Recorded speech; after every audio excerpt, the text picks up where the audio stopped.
Good morning, students. Welcome to again online classes of Advanced Senior Secondary School, Mundhal, Bhiwani.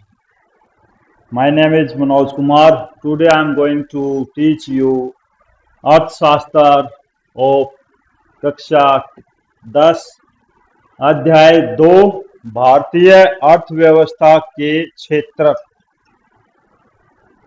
Sector of Indian economy English में इसको बोलेंगे। ऐसे sector area जो भारत की अर्थव्यवस्था economy को दर्शाते हैं। So first of all I would like to tell name of sectors in Hindi. Sector क्षेत्रक area. So students, there are three types of sectors. First है प्राइमरी, हिंदी में बोलेंगे प्राथमिक क्षेत्रक। सेकेंडरी सेक्टर, द्वितीयक क्षेत्रक। तीसरा टर्जरी, तृतीयक क्षेत्रक। प्राथमिक पहला, द्वितीयक दूसरा, तृतीयक तीसरा। अब बात आती है प्राथमिक क्षेत्रक। ये जो आपका प्राथमिक क्षेत्रक है, प्राइमरी सेक्टर है, इसके अंदर क्या आता है? अर्थव्यवस्था को 3 भागों में इसलिए बांटा गया है ताकि इंडिया की इकोनॉमी है उसको अच्छे से समझा जा सके। Coming to the topic, primary क्षेत्रक और या प्राथमिक क्षेत्रक, इसमें क्या होता है बच्चों? प्राकृतिक संसाधनों के प्रत्यक्ष उपयोग, प्रत्यक्ष डायरेक्ट, प्रकृति द्वारा या प्रकृति के माध्यम से जो उत्पाद प्रोडक्शन होता है उसका उपयोग इस सेक्टर पर होता है, या उस पर आधारित गतिविधियां, क्रियाकलाप, activities. So once again, primary sector या प्राथमिक क्षेत्र वह क्षेत्र है जिसमें प्राकृतिक संसाधन जो प्रकृति ने हमें दिए हैं उनके उपयोग करते हुए जो क्रियाकलाप, जो गतिविधियां की जाती हैं और उन गतिविधियों से जो उत्पाद होता है, प्रोडक्शन होता है, वह किसके अंतर्गत आता है? प्राथमिक क्षेत्र के या प्राइमरी सेक्टर के। प्राइमरी सेक्टर अगर हम अपने हिंदुस्तान इंडिया की बात करें, भारत की बात करें, तो सबसे पहले कृषि, एग्रीकल्चर। आज भी भारत को एक कृषि प्रधान देश माना जाता है, no doubt. More than 40% people are engaged in this sector till the moment. Means 40% से ज्यादा भारतीय आज भी अब तक इस क्षेत्र में लगे हुए हैं, वो अपने कामकाज कर रहे हैं। एक टाइम होता था बच्चों, अगर 30 साल 1973 से पहले की अगर मैं बात करूं तो यह जो नंबर था वो 70 के आसपास होता था, लेकिन समय के साथ साथ इसमें बदलाव आया है। इंसान ने दूसरे सेक्टर की तरफ रुख किया है, वो मैं आगे आपको बताऊंगा। फिलहाल कृषि, भारत कृषि प्रधान देश होने के नाते एक फसल मैं यहाँ एग्जाम्पल के तौर पर लेता हूं। फसल का नाम है कपास, कॉटन। ऑलमोस्ट बच्चों ने इसके बारे में सुना होगा, इसके प्लांट्स देखे होंगे। तो कपास क्या है? एक प्राकृतिक उत्पाद है, प्राकृतिक उत्पाद है जो कि डायरेक्ट प्रकृति से हम उत्पाद करते हैं। कपास के लिए क्या चाहिए बच्चों? भूमि, पानी, फिर इसके ऊपर बीज और क्रियाकलाप। क्रियाकलाप कौन करेगा, गतिविधियां कौन करेगा, इंसान करेगा, ह्यूमन बीइंग करेगा, मानव। सो वापिस मैं इस लाइन पे आता हूं कि प्राकृतिक संसाधनों के प्रत्यक्ष उपयोग पर आधारित गतिविधियां।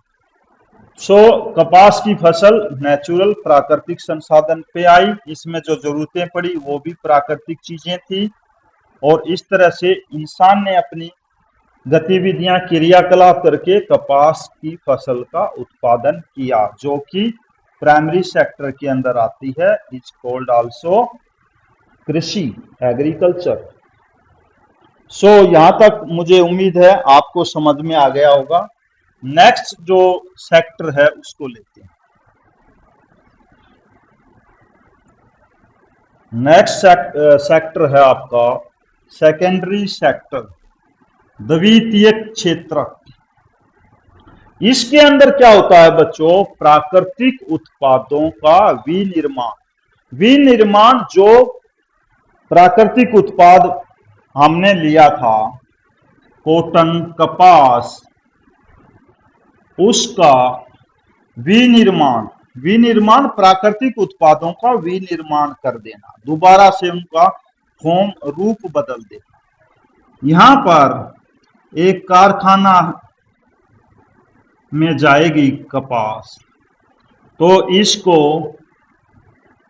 रुई और इसका बीज अलग कर दिया जाएगा।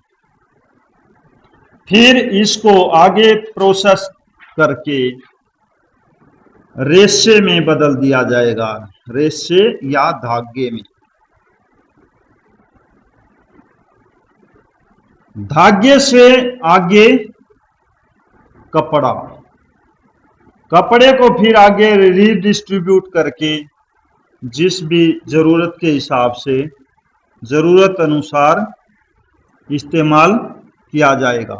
तो यहां पर एक फसल थी जो प्राकृतिक या प्राइमरी क्षेत्र का पार्ट थी, अब उसको रिप्रोसेस करके कारखानों के अंदर लाके उसका विनिर्माण, उसका रूप दूसरा प्राकृतिक चीज से अलग दूसरी चीज बना दी, तो उसका विनिर्माण हो गया। और वो किस क्षेत्र के अंतर्गत आएगी, सेकेंडरी सेक्टर के अंदर। सेकेंडरी सेक्टर को मैं थोड़ा सा और वास्टली आपको समझाना चाहूंगा।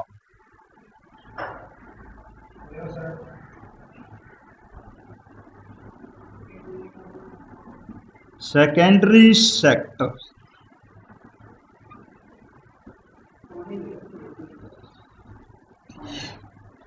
अब वापिस एक सेकंड के लिए प्राथमिक सेक्टर पे आते हैं।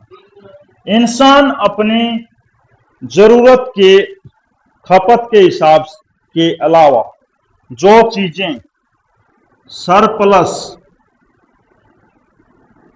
खपत के अलावा जो चीजें होती थी उसको आगे बेच देता, और उससे जो मुनाफा होता वो आर्थिक सेक्टर के अंदर आता। फिर उन्हीं चीजों को, जो सरप्लस चीजें या उत्पाद बेचे गए थे प्राथमिक सेक्टर से, एक सेक्टर का और इजाद हुआ, सेकेंडरी सेक्टर, जिसको प्रौद्योगिकी भी बोलते हैं।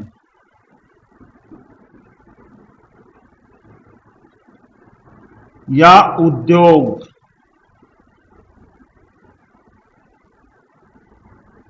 कारखाने, कंपनी, और दूसरी विनिर्माण वाली उपक्रम। तो इस तरह से जो उत्पाद प्राइमरी सेक्टर ने हमें दिए नेचुरल प्राकृतिक संसाधनों के माध्यम से, उसका रिफॉर्म करके, विनिर्माण करके इस सेक्टर का इजाद होता है। तो लोगों का कुछ समय अंतराल बाद सेकेंडरी सेक्टर में भी there are many people engaged in sector also in India. Now we are moving toward the last one and third क्षेत्रक सेक्टर, टर्जरी तृतीयक तीसरा। इस क्षेत्रक का काम इन दोनों सेक्टर्स को सेवाएं प्रदान करना है। मीन्स प्राइमरी और सेकेंडरी के बीच कड़ी का काम करता है, वो है टर्जरी सेक्टर।